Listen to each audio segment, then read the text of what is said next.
할렐루야. 오늘도 하나님이 우리에게 주신 선한 의무를 다하는 하나님의 교회가 되어져 가기를 원합니다. 함께 기도하면서 예배하시겠습니다. 하나님 아버지, 오늘도 우리에게 주신 하나님의 이름과 하나님의 자녀된 권세와 성령으로 우리를 가르치시는 인도하심을 따라서 함께 예배하기를 원합니다. 예배하는 모든 주 예수의 사람들이 하나님이 우리에게 주신 선한 의무를 잘 기억할 수 있게 하시고, 우리가 예수의 은혜를 믿고 입술과 삶으로 그 은혜를 잘 증거하며 확인하는 신령한 사람들이 될 수 있도록 도와주시옵소서.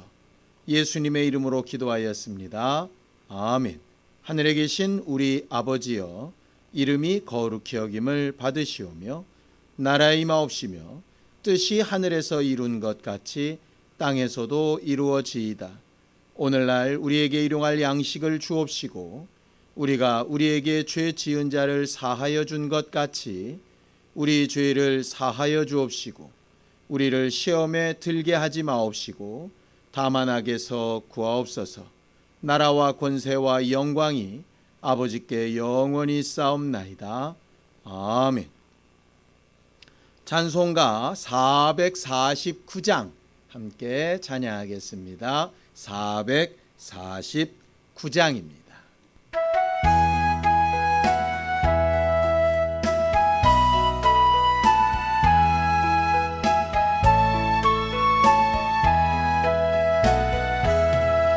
예수 따라가며 복음 순종하면 우리 행할 길 완하겠네. 주를 의지하며 순종하는 자를 주가 늘 함께 하시리라. 의지하고 순종하는 길은 예수 안에 즐겁고 복된 길이로다. 해를 당하거나 우리 고생할 때 주가 위로해 주시겠네. 주를 의지하며 순종하는 자를 주가 안위해 주시리라. 의지하고 순종하는 길은 예수 안에 즐겁고 복된 길이로다. 남의 짐을 지고 슬픔 위로하면 주가 상급을 주시겠네. 주를 의지하며 순종하는 자를 항상 복 내려주시리라. 의지하고 순종하는 길은 예수 안에 즐겁고 복된 길이로다. 우리 받은 것을 주께 다 드리면 우리 기쁨이 넘치겠네. 주를 의지하며 순종하는 자를 은혜 풍성케 하시리라. 의지하고 순종하는 길은 예수 안에 즐겁고 복된 길이로다. 주를 힘입어서 말씀 잘 배우고 주를 모시고 살아가세. 주를 의지하며 항상 순종하면 주가 사랑해 주시리라. 의지하고 순종하는 길은 예수 안에 즐겁고 복된 길이로다. 하나님 아버지, 오늘도 하나님의 말씀이 우리의 기준이 되고 주 예수의 말과 행실이 우리의 기준이 되어서 성령의 인도하심을 받는 거룩한 교회가 되게 하여 주시옵소서. 세상에 수많은 기준들이 있지만 그 모든 것들 위에 하나님의 말씀과 하나님의 마음과 주 예수께서 가르쳐 보이신 것이 참 기준이 되는 우리 모두가 되게 하여 주시옵소서. 믿음으로 헌금한 손길들 위에 복을 주셔서 저들이 하나님의 말씀에 순종한 만큼 약속하신 복과 사랑과 은혜로 채워 주시옵소서. 예수님의 이름으로 기도하였습니다. 아멘. 하나님의 말씀은 로마서 1장 24절에서 27절까지 말씀을 함께 합독하겠습니다.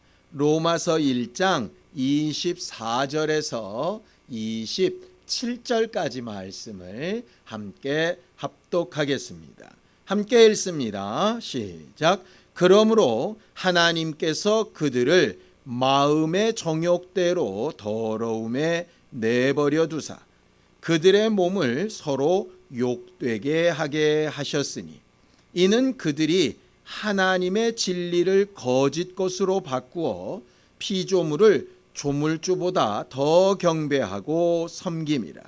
주는 곧 영원히 찬송할 이시로다. 아멘. 이 때문에 하나님께서 그들을 부끄러운 욕심에 내버려 두셨으니 곧 그들의 여자들도 순리대로 쓸 것을 바꾸어 영리로 쓰며 그와 같이 남자들도 순리대로 여자 쓰기를 버리고 서로 향하여 음욕이 부릴 듯하며 남자가 남자와 더불어 부끄러운 일을 행하여 그들의 그릇됨에 상당한 보응을 그들 자신이 받았느니라. 아멘. 우리 하나님은 전지하시고 전능하신 하나님이시기도 하시고 자유하신 하나님이시기도 합니다. 모든 것을 아시고 모든 것에 능력이 있으신 분이 자유하기까지 하시니 얼마든지 하고 싶으신 대로 모든 일을 하실 수 있겠지요.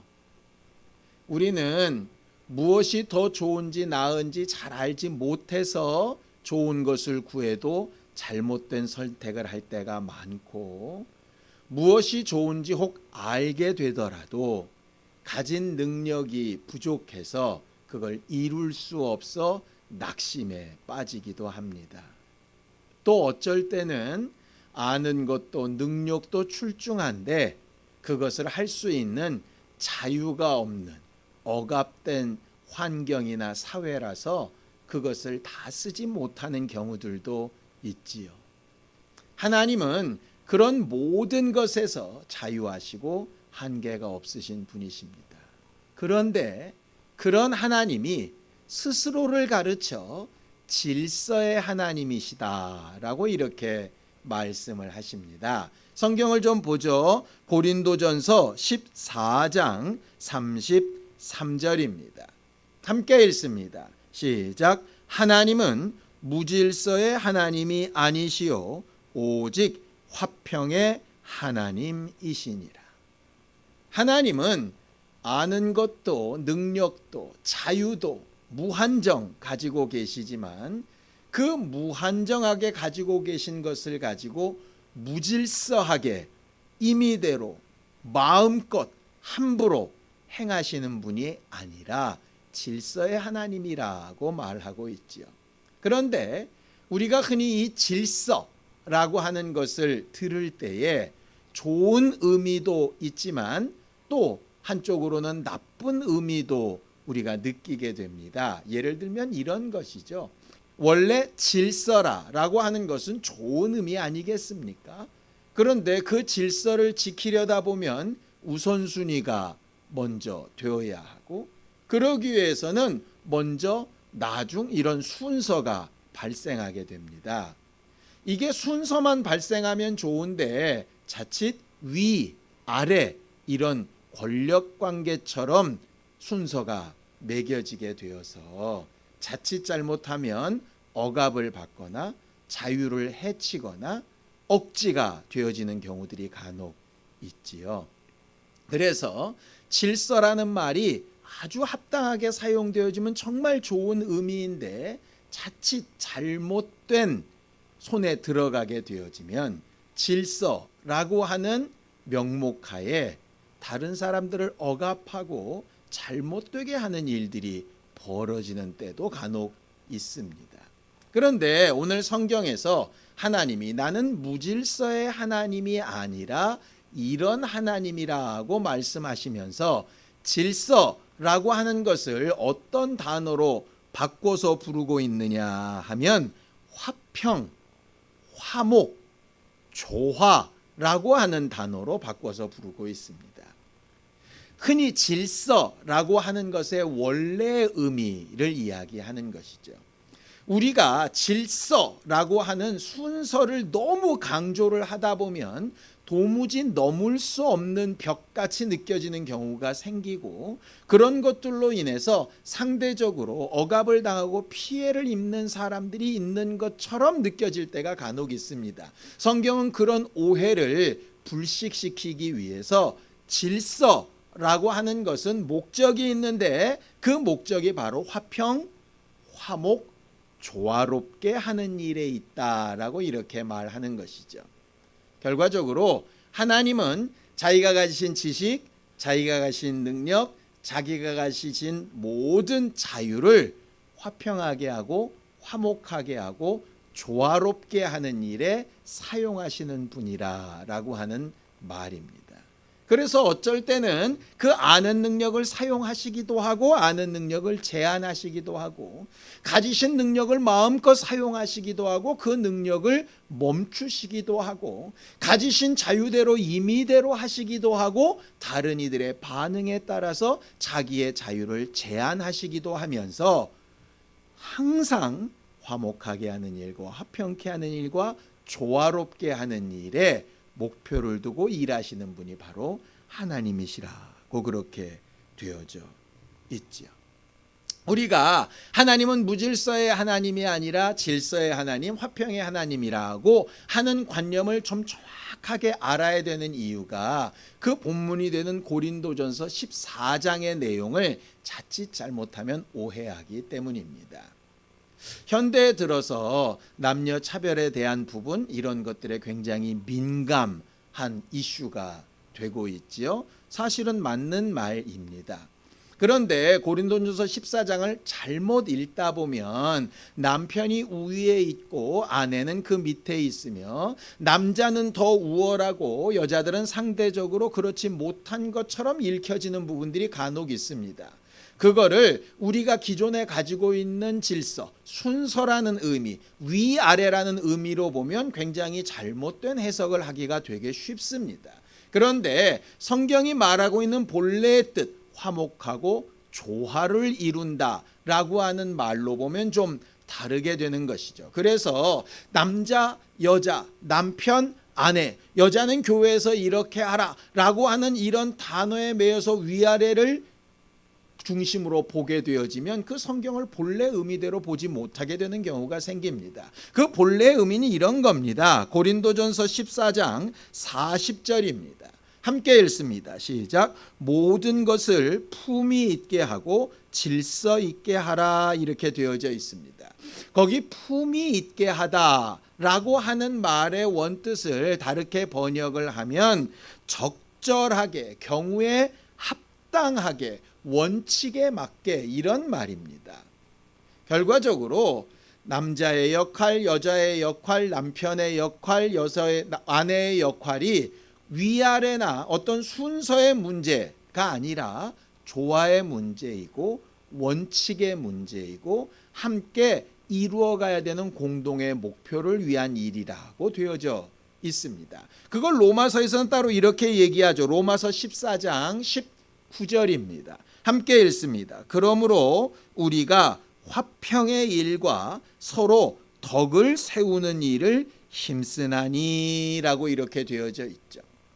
가정에서나 교회에서나 사회에서나 어느 누군가가 앞서건 어느 누군가가 그렇지 못한 경우들이 생깁니다. 그것은 조화롭게 하기 위해서, 선한 일을 하기 위해서, 합력하는 일을 위해서 필요한 부분들이지, 그것이 계속 고정되어져서 역할이 되어버리거나 계속 그것이 어떤 계급처럼 나뉘어져서 억압받고 남을 지배하고 하는 그런 내용의 것이 질서가 아니라고 성경은 그렇게 말하고 있는 것이죠. 고린도전서에 가장 많이 나온 은사에 대한 내용도 그렇습니다. 성령의 은사를 받아서 예언을 하고 방언을 통역하고 또 설교를 하고 이런 것들이 나와 있지요. 만약에 이것이 고정된 어떤 역할에 도무지 넘을 수 없는 순서에 따른 질서라면 특별한 어떤 사람에게만 주어진 일일 겁니다. 그런데 성경은 그렇게 말하고 있지 않죠? 한 사람에게 성령이 임하셔서 그들 통해서 입을 열어 말을 하기 시작하다가 다른 이에게 또 감동이 오면 먼저 말했던 자가 입을 다물고 새로 감동이 온 자가 말을 하도록 그렇게 되어져 있습니다. 방언을 많이 말하는 자라 그것이 자기의 무슨 능력이 되는 것처럼 착각하는 것이 아니라 통역해 주는 자 앞에 통역을 받고 또 이해를 하게 되는 역할들이 분류되게 되는 것이죠. 무엇이 앞서고 뒤서고 더 낫고 못하고의 문제가 아니라 조화를 이루고 함께하는 일을 성경은 질서라고 하는 말로 하나님께서 설명하고 계신 것이죠. 우리가 성경을 볼 때 나오는 이 질서나 원칙이라고 하는 부분을 바로 화평과 조화, 선한 일, 생명을 살리는 일이라고 하는 일에 포인트를 두고 맞춰봐야 하는 이유가 바로 거기에 있습니다.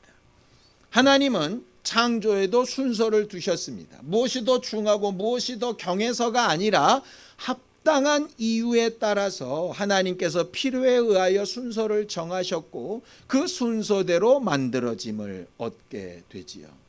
하나님은 창조주로서의 자기의 한계와 하신 일들을 다 감당하시고 피조물인 우리들에게도 손 놓고 가만히 있으라 하시는 것이 아니라 우리들에게 주어진 일과 책임과 목적을 따라 서로 간의 일을 잘 감당하면서 화목하게 하는 일을 하도록 하시는 게 하나님의 역사입니다. 자, 골로새서 1장 20절입니다. 함께 읽습니다. 시작.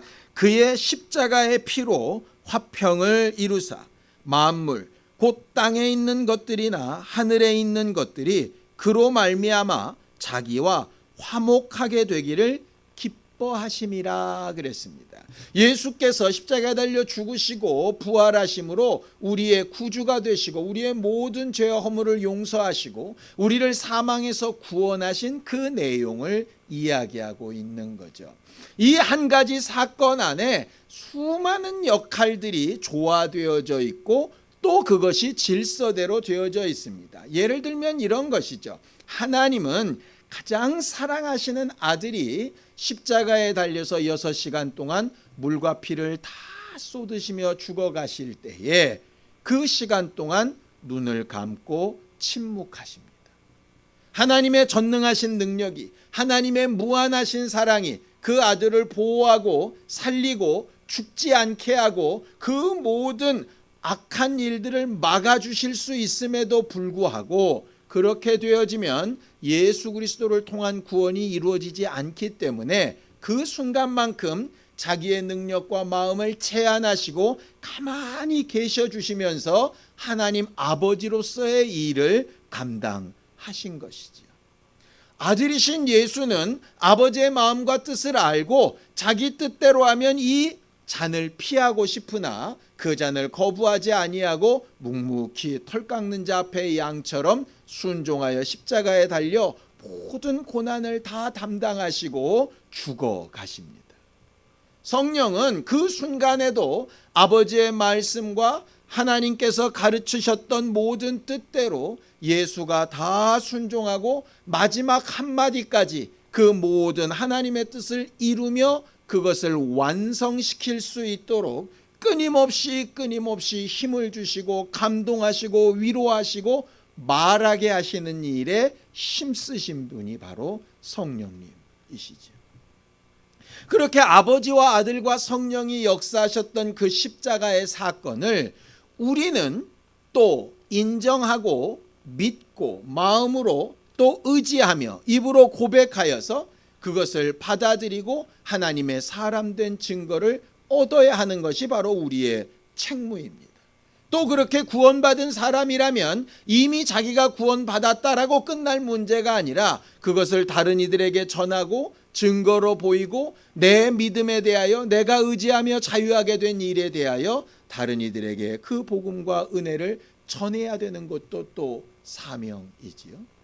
예수 그리스도의 그 구원의 사건에 이렇게 여러 사람들의 여러 역할들이 합쳐져서 조화를 이루고 화목하게 되고 질서 있게 일해 나가는 겁니다. 만약에 그 여러 가지 일들 중에 무엇이 더 중요한지 순위를 매기라고 하면 우리가 순위를 매길 수 있겠습니까? 순서는 매길 수 있을지 모릅니다. 아버지의 뜻이 먼저이고 그 다음에 아들의 순종이 다음이고 성령의 보증하심이 그 다음이고 그리고 우리가 믿는 것이 그 다음이고 그 다음이 우리가 전하는 것이겠죠. 그러나 순서는 그렇게 나열할 수 있어도 순위는 매길 수가 없는 겁니다. 아무리 예수께서 그렇게 죽으시고 부활하셨어도 믿는 우리가 믿지 않으면 그게 무슨 의미가 있습니까? 반대로 우리가 아무리 믿고 싶어도 성령께서 우리의 마음을 주장해 주시지 않으면 어떡합니까? 또 예수는 그렇게 우리를 구원하고 싶으시고 우리는 믿고 싶으나 하나님이 안 된다 하시면 어떡할 겁니까? 결과적으로 순위의 문제가 아니라 함께 좋아하면서 질서 있게 만들어가는 부분이 필요합니다. 그래서 우리는 기준을 세우는 것이 굉장히 중요하고 하나님의 뜻을 우리 삶 가운데 이룰 때에 일방적인 관계가 아니라 나는 하나님 앞에 내가 가진 것이나 내가 할 수 있는 일들로 어떻게 다가가야 하는가라고 하는 것들을 잘 깨달아 알아야 하는 것이 중요합니다. 오늘 여러분들에게 제가 순리대로 살아갑시다 라고 하는 제목으로 설교를 하고 있습니다. 이 말을 오해 없이 받으셨으면 좋겠습니다. 자칫 잘못 이해를 하면 순리대로 살아 하는 얘기는 그냥 물 흘러가는 대로 되는 대로 마치 운명이나 숙명처럼 다른 사람들이나 다른 어떤 제도에 절대로 저항하지 말고 무조건 좋은 게 좋은 거라 여기고 그냥 그렇게 살다 주고 이렇게 오해하기가 쉬운데 성경은 그 말을 하고 있는 것이 아닙니다. 여기서 말하는 순리, 순종이라고 하는 뜻은 뭐냐 하면요, 하나님께서 가장 합당하다고 여겨 놓으신 일들에 대하여 말하고 있는 겁니다. 하나님은 이치를 만들어 놓으셨습니다. 해로 낮을 주관하게 하시고 달로 밤을 주관하게 하시죠. 사시사철 계절에 따라서 하나님의 창조물들은 자기의 순서대로 자기의 역할을 따라 자기 일들을 합니다. 이것이 바로 하나님께서 보시는 의이지요. 하나님이 정하신 때 하나님이 정하신 일을 하나님이 정하신 목적대로 자기의 역할을 다 하는 겁니다. 자기의 역할이나 한계를 뛰어넘지 않고 교만하여서 도전하지 않고 하나님께서 줄로 지어주신 것 안에서 마음껏 자유와 권리와 의무를 다 누리는 것이 바로 의라고 하는 것이죠. 여기서 벗어나는 것을 우리가 잘 알고 있는 것처럼 죄라고 부르십니다.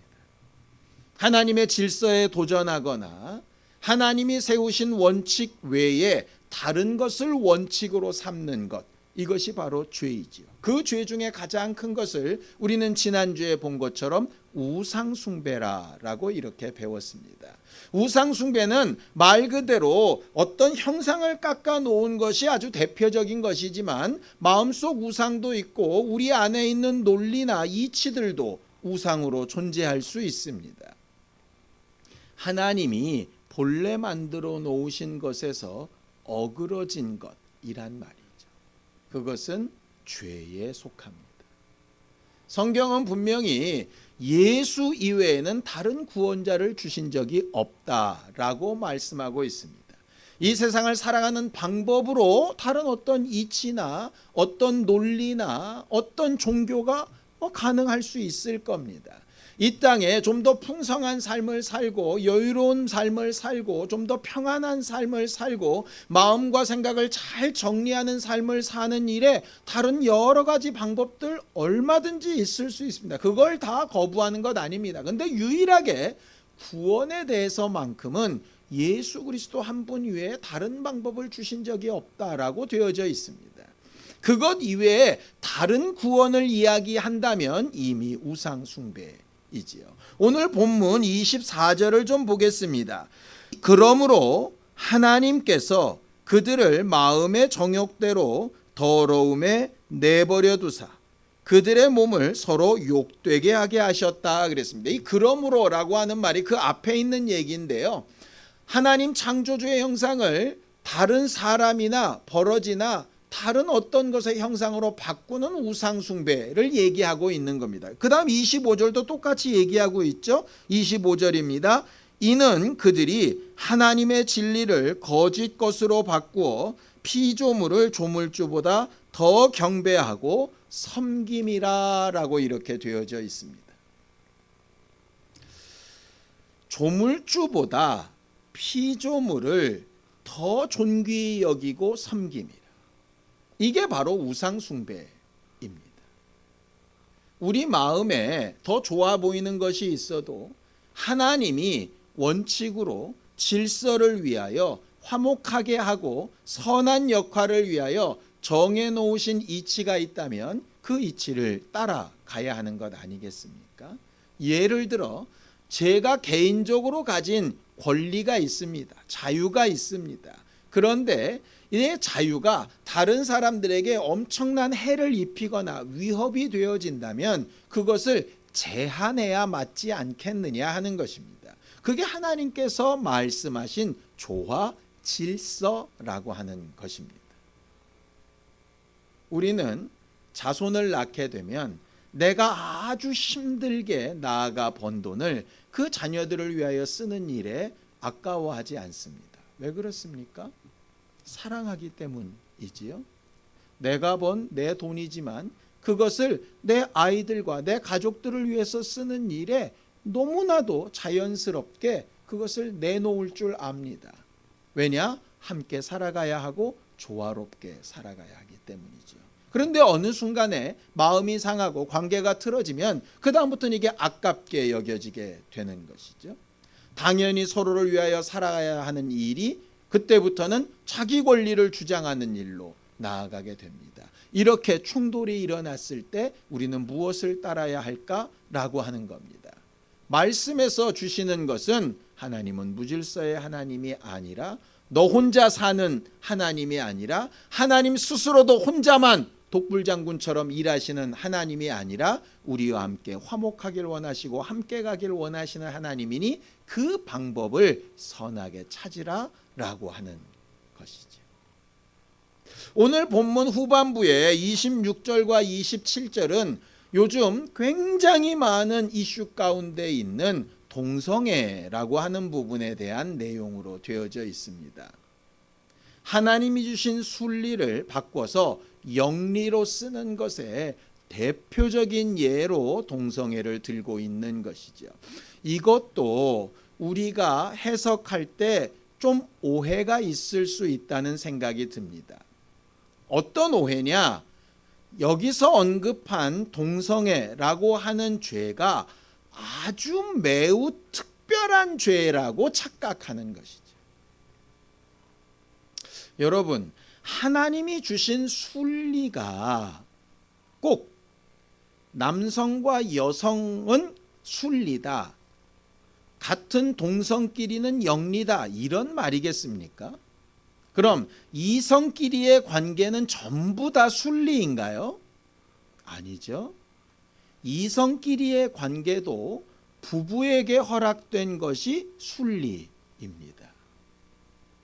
생명을 잉태하는 힘이 있지요. 물론 생명을 잉태하는 것만의 문제는 아닙니다. 그러나 그것을 위한 가장 기본적인 사랑의 행위이지요. 그러나 이성간이라도 가정을 뛰어넘고 부부관계를 뛰어넘고 사회적인 의무나 이런 삶을 뛰어넘으면 그것은 죄입니다. 순리가 아니라 영리인 것이죠. 기독교인들이 가장 오해하는 것 중에 하나가, 성경은 수많은 병들 가운데 나병도 이야기를 합니다. 근데 사람들이 느낄 때, 또 하나님이 특별히 말씀하실 때도 나병을 굉장히 강조하여 말씀하시다 보니까 나병은 굉장히 나쁜 병, 저주이고 다른 병들은 괜찮은 병이라고 착각하는 것처럼 다른 죄들은 응당 그럴 수 있는 죄이고 동성애는 아주 나쁜 특별한 죄라고 착각하는 겁니다. 성경은 어떤 죄든 다 똑같은 죄입니다. 간음하다 잡힌 여자를 예수께서 이렇게 말씀하시죠. 누구든지 죄 없는 자가 돌로 치라. 이 얘기는 이 여자가 죄가 없다는 얘기가 아닙니다. 이 여자 죄가 있는 건 맞습니다. 그런데 그 여자와 같지 않은 죄목이지만 수없이 많은 죄를 너희들도 저지르고 있다라고 하는 그 말 아니겠습니까?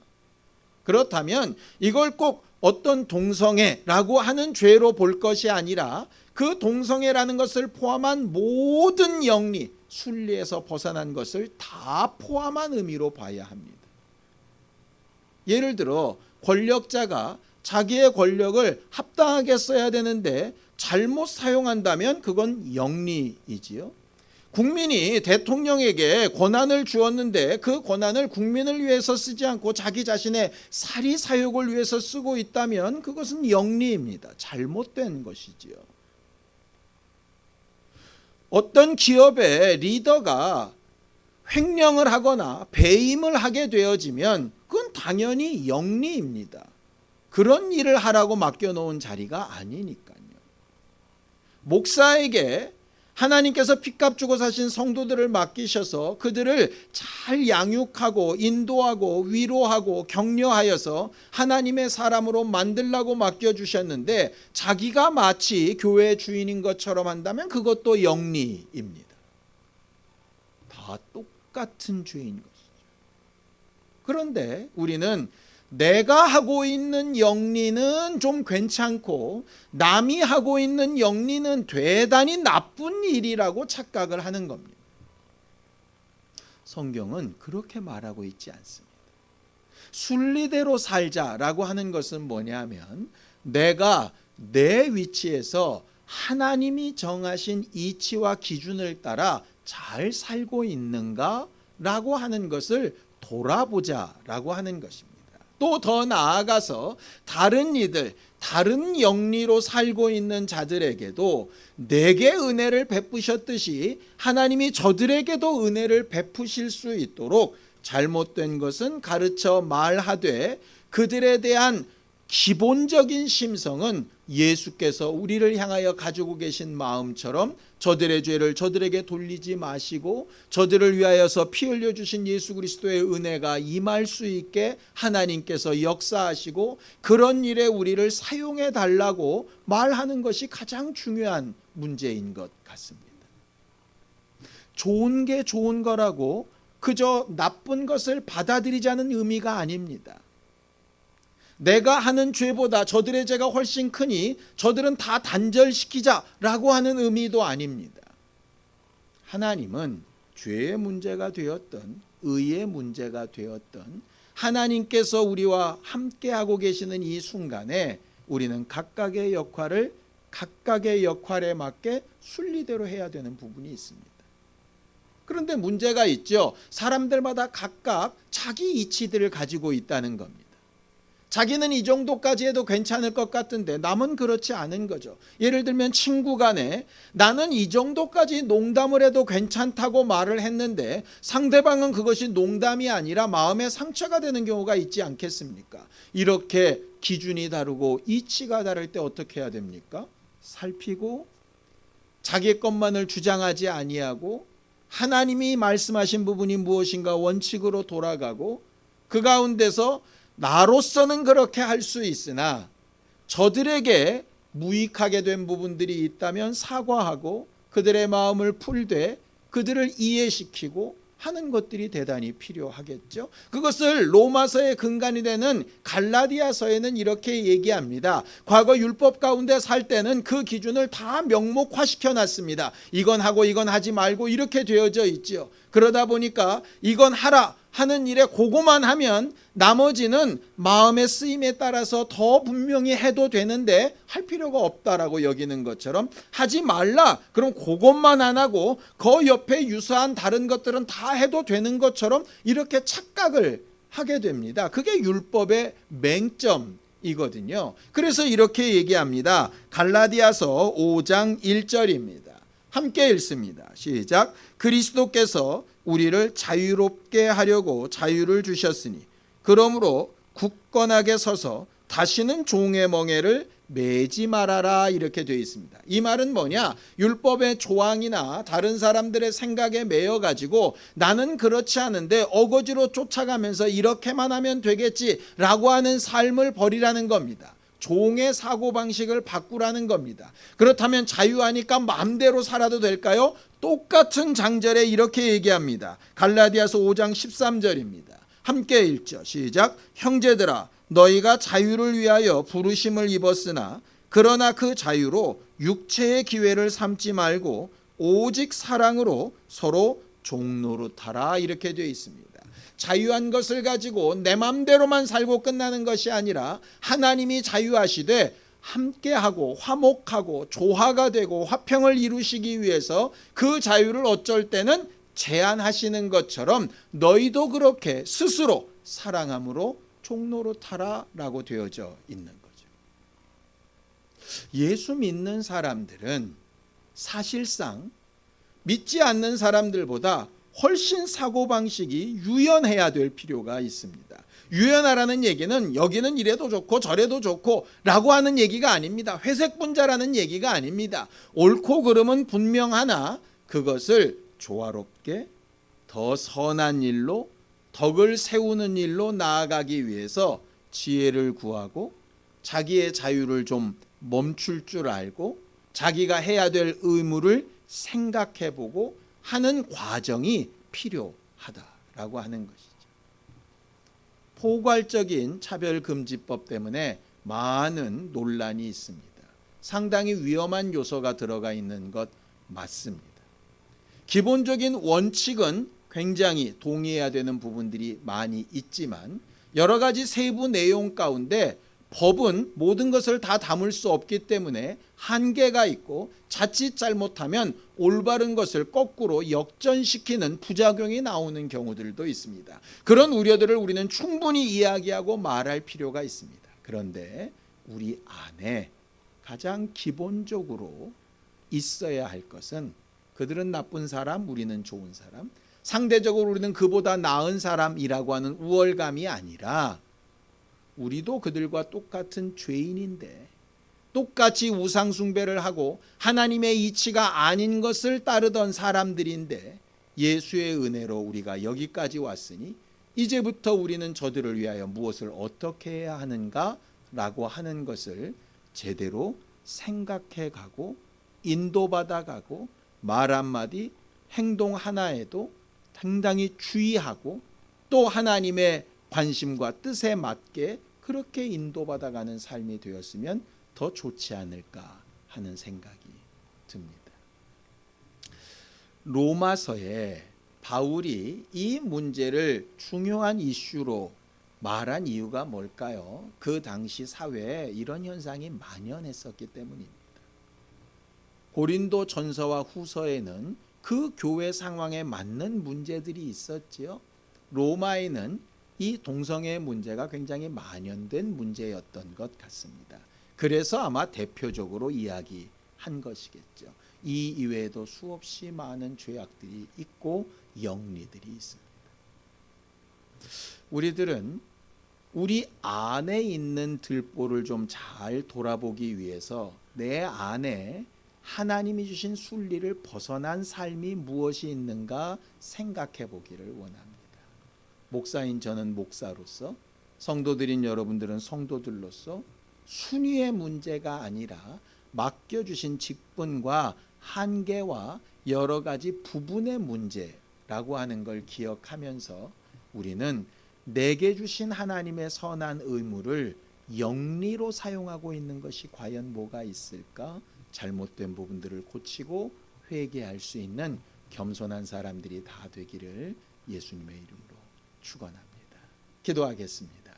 하나님 아버지, 우리를 도우시고 함께 하셔서 어둡고 혼란스럽고 무엇이 옳은지 알기도 어려운 이런 세상에 하나님이 순리로 주신 것과 옳다 여기시는 것들을 제대로 분별하고 알 수 있는 지혜로운 사람들이 되게 하여 주시기를 원합니다.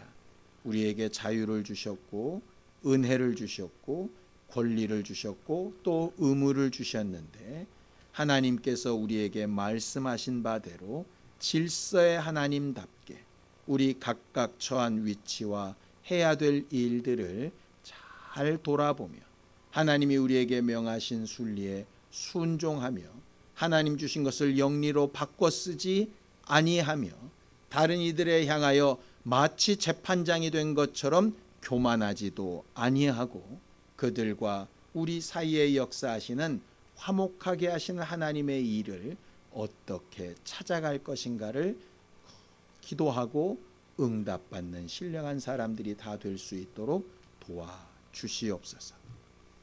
이제는 우리 주 예수 그리스도의 은혜와 하나님 아버지의 극진하신 사랑과 성령님의 감동하시고 함께 하시는 분명한 증거가 하나님이 세우신 순리를 따라 순종하며 살기를 결심한 우리 모두 위에 이제로부터 영원까지 함께 있을지어다. 아멘.